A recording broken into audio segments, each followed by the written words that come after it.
So moving ahead in image enhancement technique, today we will see about some basic intensity transformation function. Some basic intensity transformation function. So if you are doing operation on spatial domain, today we will see about some basic intensity transformation function. So first common functions that is very much popular in case of basic transformation is, first one is known as linear. First one is known as linear, in which you have two different type. One is to find out negative and another function is known as finding identity matrix, or you can say identity image. Negative means just black image is there, you want to get back your replica of that in terms of white image, let's say. So just a photocopy or negative image of that. Second function is your logarithmic function. Second common intensity transformation function is logarithmic function, where you have two functions. One is known as log and another function you can use that is known as inverse log. So second function is log or inverse log. And third intensity transformation function is based on power law. And in this function you have two different types. One is known as nth power, one is known as nth power, and another is known as nth root. Another is known as nth root. So two variant of power law we will see. One is known as nth power and another is known as nth root. So whenever now, before moving to any of these function, linear function, logarithmic function or power law function, first of all we will see one diagram, and this diagram will tell you how basically things are getting changed if you are applying this kind of function. So normally, you know, if you are representing in x and y axis, let's say this origin is representing 0 and highest pixel value is represented as L minus 1. Reason being, if 0 to, let's say L is the you can say gray label of any chosen image, then range of the pixel will be between 0 to L minus 1. Similarly, in y axis we will be representing 0 to L minus 1. Now this 0 area or lower pixel area, you can say lower pixel values always represent which region? Black region. And higher pixel value always represent your white region. And in between you will get different sets of gray. Similarly, in this axis also, this L minus 1 pixel will be represented as, you can say, white, and rest all will be represented as your black pixel. So now looking into the same diagram, if you see, I can divide my diagram in x-axis as well as y-axis into different, you can say, domain. Let's say this is L by 2. In between position will be where? It will be L by 2, 0 to L. So between position will be L by 2. This will be what? This will be L by 4. So here again, you can divide and you can make it to L by 4. And similar in other way also, you can divide here as 3L by 4 and this will be 3L by 4. So this will be 3L by 4. So now the drawing, let's say function is your simple, very simple function. You are, let's say you are applying simply linear function. And linear function, what you are doing basically, let's say you are applying identity function. So what will be the nature of that function then? Let's say we are drawing like this.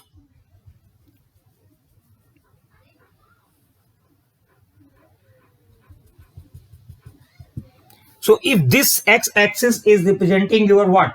It is representing your R. Let's say R, which is input image. And this is representing your S, which is output image you are getting after applying this basic transformation. If you remember our last lecture, what we had discussed, normal equation was that S was nothing, it's basically T of R. S was nothing, it basically T of R.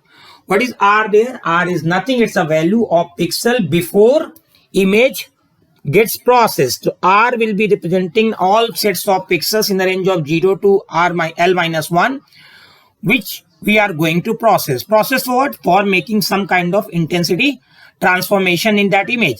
For doing that, you have seen last time also, we apply one kind of operator, and these operators are known as transformation function, you can say.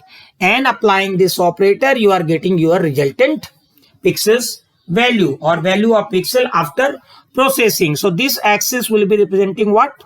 Output image pixels, and this will be representing your input image pixel before transformation.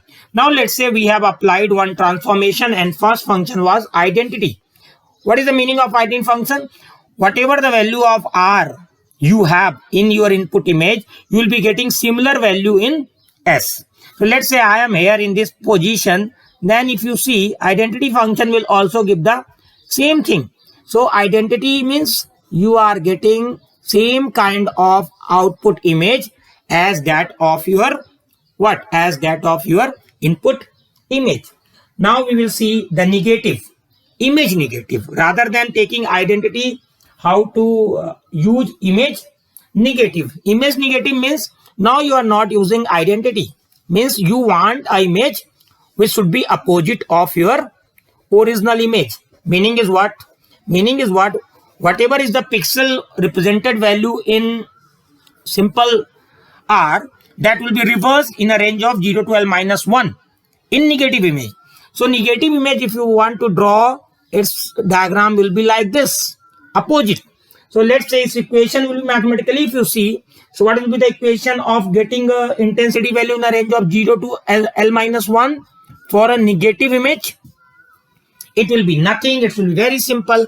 S or output image will be nothing. It's basically L minus 1 minus R. L minus 1 minus R. Very simple. So let's say R is, let's say, equal to 0. If R equal to 0 indicates that S is equal to L minus 1. That's very simple. If R is equal to 0, I am getting what? Output image as L minus 1. Or let's say simply R is equal to L minus 1. If R is equal to L minus 1, R is equal to L minus 1, I am getting S is equal to 0. Completely opposite of this. So simply applying this mathematical operation, S is equal to L minus 1 minus R, what you get? You get basically your negative images. So what is this transformation function? This transformation function is nothing, basically L minus 1 minus R. And same way for other pixels in the range of this.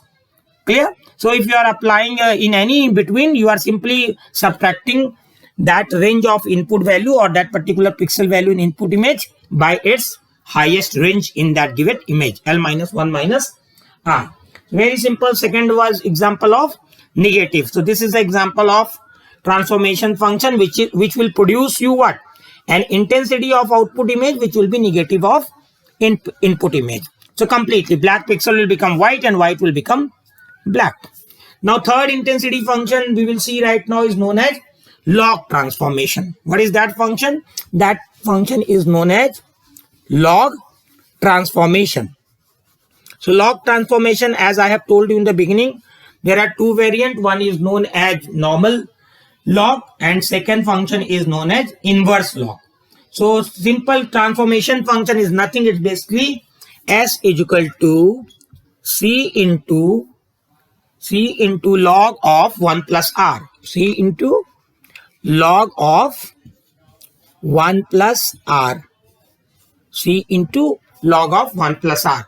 This is the function for log transformation. Clear? So if where C is a constant, C is simply a constant value and R must be greater than or equal to 0. R must be greater than or equal to 0. Clear? So simple thing is that in logarithmic function, you are applying simply a value and you are getting an equation of like this. Okay. After some point, you may be getting an equation of like this also, in this form also. So let's say I can draw like this. So logarithmic equation, you will be getting like this, and inverse log, you will be getting like this.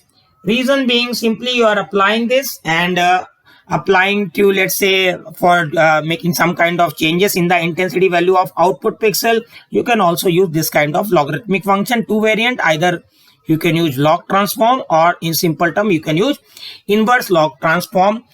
Why we are writing 1 plus r? Reason being, r must be greater than or equal to 0. If simply we are writing c into log r, definitely if r is going to be 0, then log 0 is nothing, it's an infinity. So we cannot take infinity. That's the reason we are taking log of 1 plus r rather than simply taking r. That's a very important point. You should remember this equation. Now the last transformation function you can use as, that is known as your simply power law. Last transformation function is, these all are mathematicals. You should just know the basics about what is its equation, nothing more than that. Clear? Last point is known as your power law, and power law is simply represented by equation S is equal to C dot R to the power, R is input image pixel value, to the power gamma. Clear? Where gamma, if gamma is greater than 1, if gamma is greater than 1, then that equation is producing what? Nth power. And if say gamma is less than 1, then it is producing what? Nth root. So depends on what value you have chosen for gamma, your function will behave like this. If you are taking r is equal to greater than 1, r is greater than 1, then in that case it will be taken as nth power. If you are taking gamma as less than 1, then same equation will behave as nth root. So these are the 4 basic intensity transformation function that we have seen. First one was what? Identity, no change in output image. Second was negative, just opposite of your pixels intensity value you are getting, applying S is equal to L minus 1 minus R. Third one is log transform, where you can simply apply constant dot log of 1 plus R. Clear? So that will give you log function or inverse log intensity values in the output pixel values. And last functions we have discussed about power law, where power law function is represented like S is equal to C dot R to the power gamma. If gamma is greater than 1, we are getting what kind of equation? Nth power. So that will be represented in different way in output pixels. And if gamma is less than 1, you are getting nth root of that. Then that output pixel intensity will be represented in that way. So these are the 4 basic intensity transformation functions that you all should know in image processing. So this all things we are doing over pixels. So we are talking right now in which domain? We are talking right now the processing in spatial domain. Clear? One more thing you all should know, that is known as piecewise linear transformation function. So basic intensity transformation functions we have seen. Now we will see about piecewise linear transformation function. Piecewise linear transformation function. So piecewise linear transformation function, we will talk about 3 categories. First one is known as contrast stretching. First we will see what is the meaning of contrast stretching. Second thing we will see about gray label slicing. And the last transformation function we will see about bit plane slicing. So 3 things, although a lot of more things are here in this topic, but roughly we will talk more about contrast stretching, gray label slicing and bit plane slicing. Now first of all we will start with contrast stretching. So contrast, you know, it's completely subjective in nature. In the beginning also I told you, for one person a contrast may be looking good for them. For another person, he or she may not be liking the same image with the same contrast. So sometimes you try to increase the contrast and sometimes you try to reduce the contrast. So contrast is nothing, is a difference between the black pixels and white pixels differentiation, or you can say differences in the intensity level of black pixels and white pixels. So based on your illumination set for your lens, your camera quality, whenever you are capturing your image, you may be getting your image of different contrast.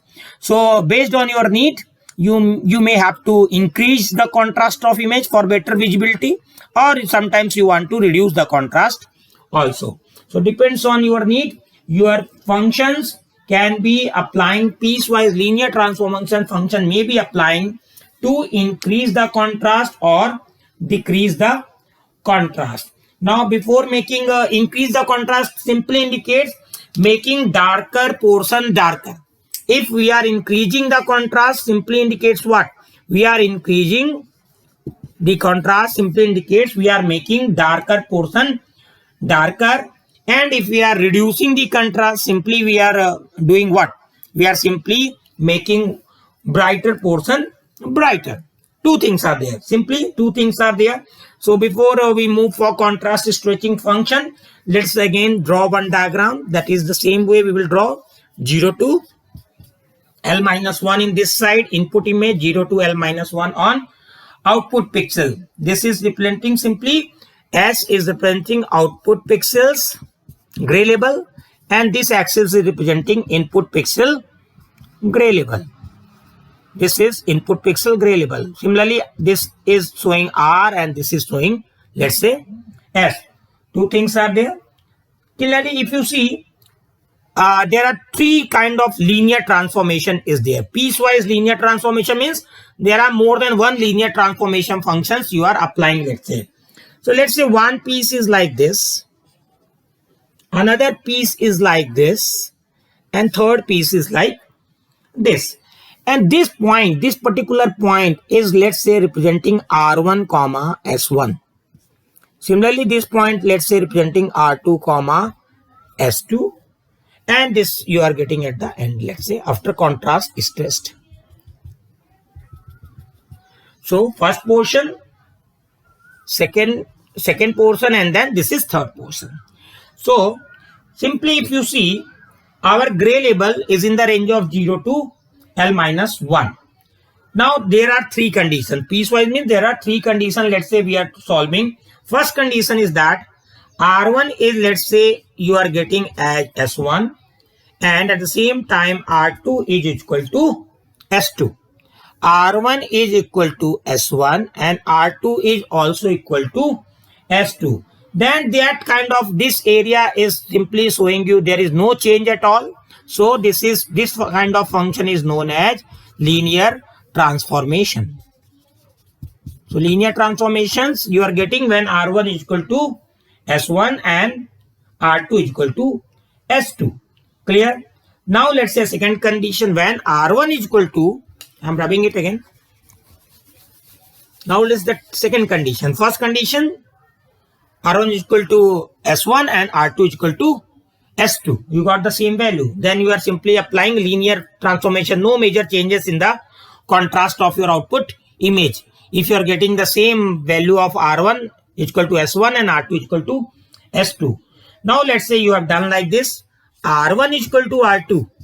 R1 is equal to R2 and S1 is equal to 0 and S2 is equal to L minus 1. R1 is equal to R2 and S1 is equal to 0 and S2 is equal to L minus 1. So if you want to see this diagram, simply indicates that there is a threshold. After that you are getting, till that point your R1 is equal to R2, and there is a threshold kind of functions you are getting applying this condition. So this kind of image is simply using on this condition thresholding concept. So below this area everything will be black, and above this point everything will become what? White. So if you are applying this kind of situation, then simply you are getting an image where anything below this area, below this point, will be what? Will be simply will become black, and anything above this threshold will simply becomes white in nature. So, and third will be what? Third will be, you may be choosing any intermediate value of R1 comma R2 and R2 comma S2. Then you will be getting different sets of gray. Generally, simply you can say R1 is always less than and equal to R2 and S1 is always less than or equal to S2, and they are simply giving you monotonically increasing function. So that's all about contrast stretching. So contrast stretching, you are simply trying to improve the darker region or brighter region based on your need. So if you are making darker region more darker or brighter region more brighter by choosing a different mathematical operations, by choosing different value of R1 and R2, S1 and S2, then simply you are getting your output image in different way. Sometimes you are getting linear and sometimes you may be getting a threshold kind of situation. Let's say we have decided like that anything above 125 pixel value in any, let's say, gray label image, if we have decided anything above 125 will be converted into what? 255, and anything below 125 will be converted to 0. So our threshold value, let's say 125, every pixels after that will be converted into white, and every pixel below 125 will be converted into black. So you will be getting a resultant image in that fashion. That is the first point. Second is again piecewise linear transformation. We will see about another function that is known as gray label slicing. So gray label slicing is also works on the value of the gray labels of image, and it is simply slicing means sometimes you slice, let's say take an input image first. So let's say our input image range between 0 to L minus 1. We are talking right now gray label slicing.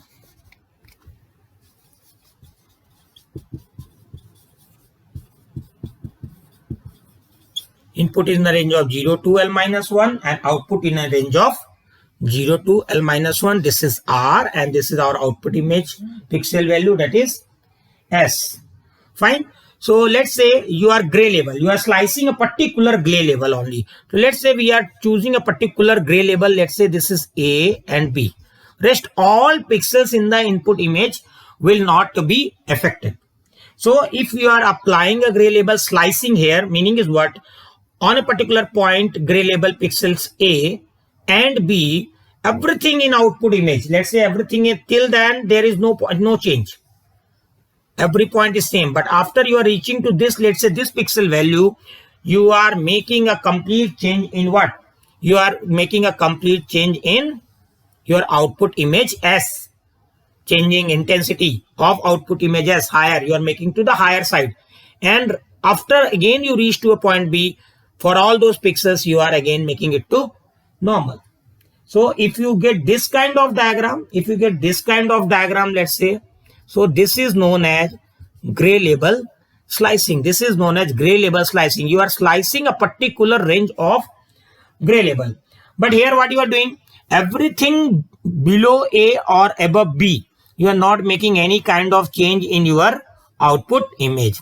What we can do, we can simply make this kind of changes.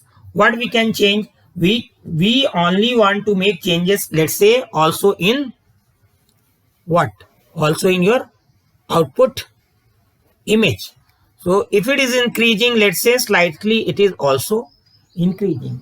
Slightly it is also increasing. So this kind of function also you can make. You can make a slighter changes in the gray label of output images, but major changes you can make in a particular range of gray label slicing. So gray label slicing simply indicates slicing at a particular range of gray label and making changes in the output images. Last, we will see how to apply transformation, or what is the meaning of applying transformation on bit plane slicing. Bit plane slicing simply indicates that, let's say you have represented your image in a 8-bit. So every 8 bit of that particular pixel will be represented in 8 planes. That is 0 plane to 1 plane to last plane will be what? 7th plane. 0 to 7th plane. Clear? So bit plane slicing means you are making changes. You are highlighting contribution of particular point. Now this is very interesting. Let's say bit plane slicing, you are simply representing every pixel by what information? 8 bit. So let's say I have written like 0 1 1 0 1 1 1 3 4 5 6 7 8. Let's say this is 0, this is also 0, this is also 0, this is also 0. Okay, fine. 1 2 3 4 5 6 7 8. Now if you talk about bit plane slicing, this is a normal convention that maximum information about an image, maximum information of any image is usually, you can say, represented in a last four, you can say MSB, most significant bits. 4 most significant bits in 8-bit representation of any image gives you the maximum component related to the visibility or content of your image. So major thing is that 4 bits which are present in the MSB of that particular pixel is carrying you can say majority of visually significant information. So in a 8, this is very important if you are want to make any kind of comparison between images. This is for analyzing the relative importance of each bit. So simply if you want to process the information measure rather than each of the bits, we always can slice our you can say image into bits plane, and then we can process the major planes to retrieve its information. This kind of scheme is very much popular in case of visual cryptography also, where you are simply trying to, you can say, hide information in the most significant bits and least significant bits also, because least significant bits are carrying less information. So you may be using those bits for hiding your information or embedding your information in that way. So this is all about 4 kind of slicing. So bit plane 7 will be representing what? MSB of your bit plane, and this will be representing 0 plane will be representing your LSB. Clear? So this is all about 4 kind of, you can say, piecewise linear, 3 kind of piecewise linear transformation function. One was we have seen about contrast stretching, where you are simply stretching the contrast based on your need. Darker side becoming darker or lighter side becoming more lighter. So based on your R1 and R2 value and S1 and S2 value, you may be using different kind of contrast stretching functions for making your output image better in contrast or reduced in contrast. Second, you can maybe using different kind of slicing, that is gray label slicing, where you are simply using only a particular range of pixel, gray label of pixels to make changes in the contrast. Rest all points you are not making any changes. And third operation you can do, you can simply work on the different planes of particular pixels which are represented in a 8-bit plane, let's say, or 16 bits plane or 24 bits plane. So MSB is carrying most of the visual information. So working on those planes, MSB of those pixels points will give you more better information for processing. That's all for these 3 important points. Although things were a little bit theoretical, we will see the numerical portion in next lecture, how all these concepts can be utilized in whenever you are processing your image properly. Thank you all.